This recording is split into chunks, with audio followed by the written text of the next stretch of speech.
next index.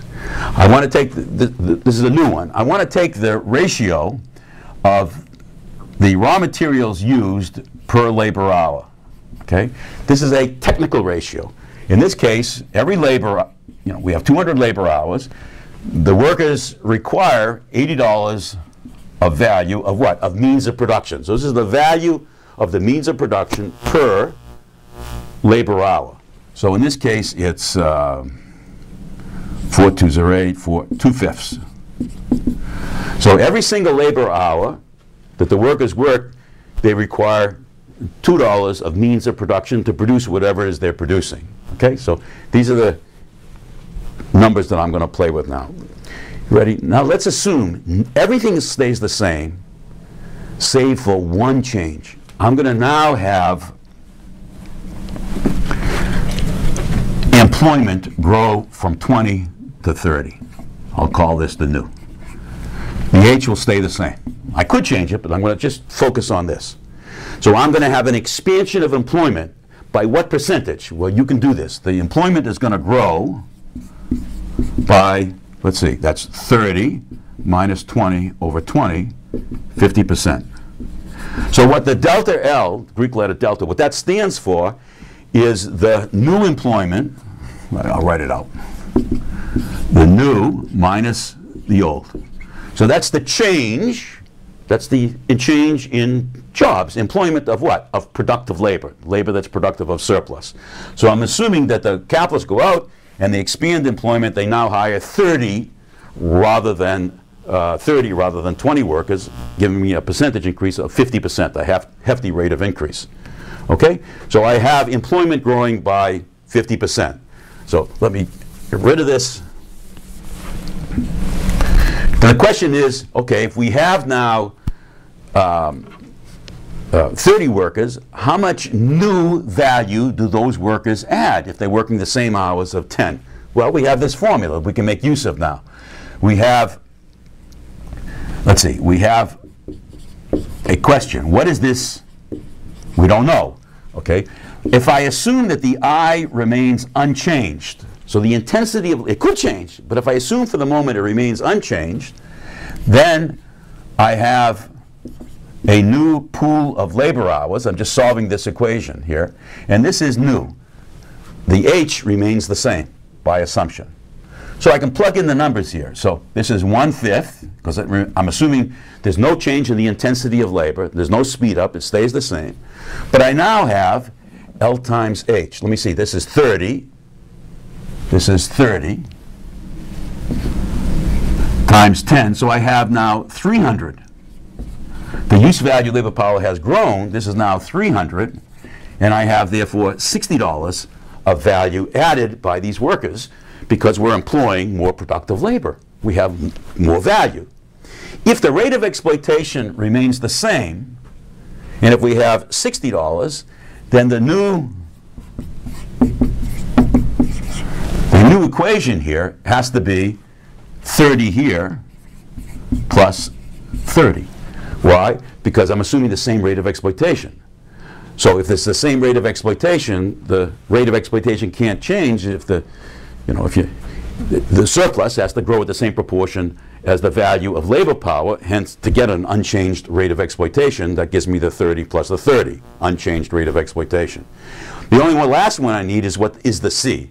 Well, if I assume that the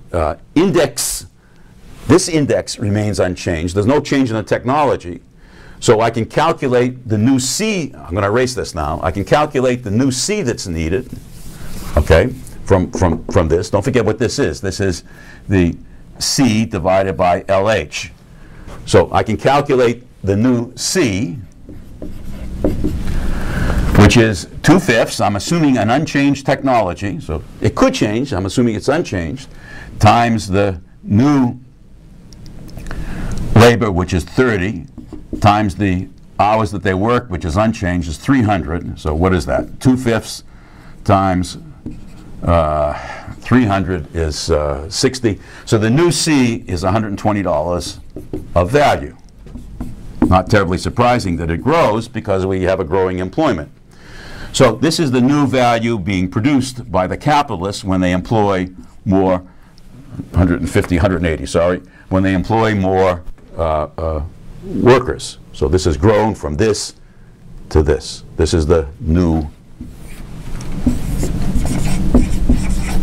equation. This is the old equation. Notice the surplus has grown from 20 to 30. Value of labor power grows from 20 to 30. The value of the means of production grow from 80 to 120. We're employing more productive labor. Now let's, in the last few minutes, let's examine this a bit more carefully to see what Marx has produced here. So I'm going to erase all this. Let's go back to some of our indices. First,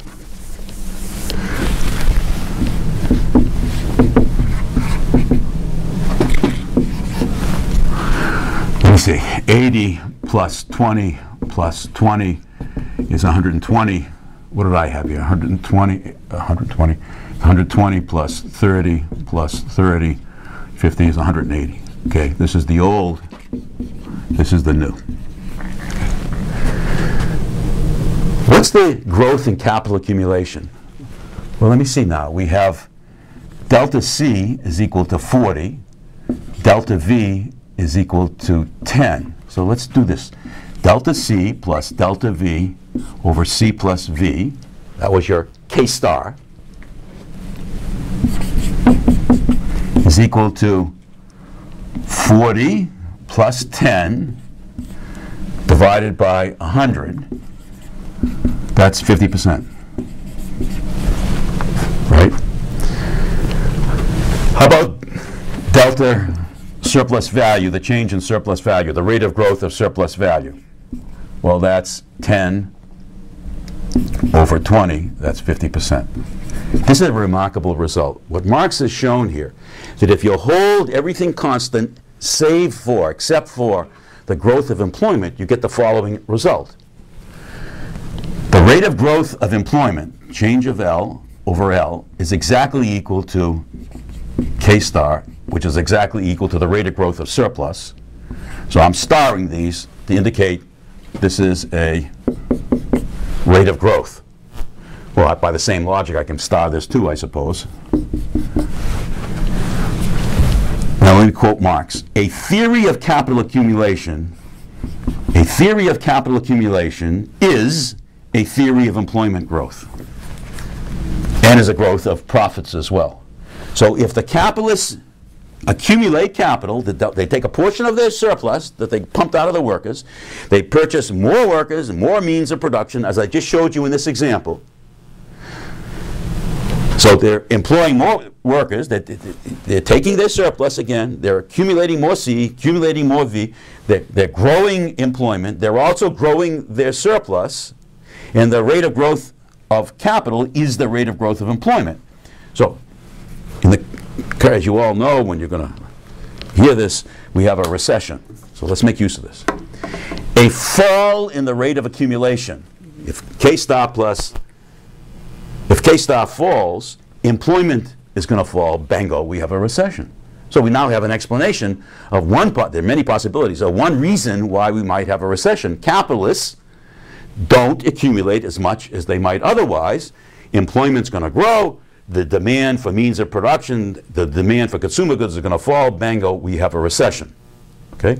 So Marx develops then, it gives an explanation of how we can have more employment or less employment in the society. And the reason is it's connected to what capitalists do with the surplus that they pump out of workers. The next step then, and I'm going to do this, develop this the next time, is to discuss the consequences.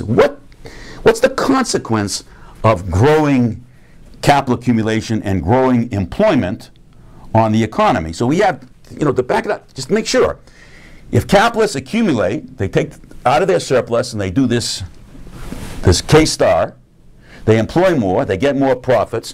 What's the result of that expansion, which is quite wonderful? What's the result of this expansion on the capitalist economy? And what Marx is going to anticipate what we're going to do, what Marx is going to show is that expansion, that growing capital accumulation, growing employment, growing in profits, growing demands by workers in the economy is going to set the conditions for a contraction, for a recession. So let's put it together. An expanding economy, K star is equal to L star, and equal to surplus value star. An expanding economy is going to create the conditions for a contracting economy. That's the business cycle, the ups and downs of the economy under which we live. And the way he's going to develop this is to show how this growing capital accumulation and growing employment is going to impact two markets. There are many markets, but he's going to show in these two, the labor power market and the means of production market. So the growing K star, in English, the delta C plus the delta V divided by C plus V, the delta C is going to affect the means of production market. The delta V is going to affect the labor power market. And basically what's going to happen in those two markets is that the demands for labor power, for workers, are going to rise. The demands for machines and raw materials are going to rise. That's going to cause, in turn, if there's no change in the supply of those inputs, rising prices.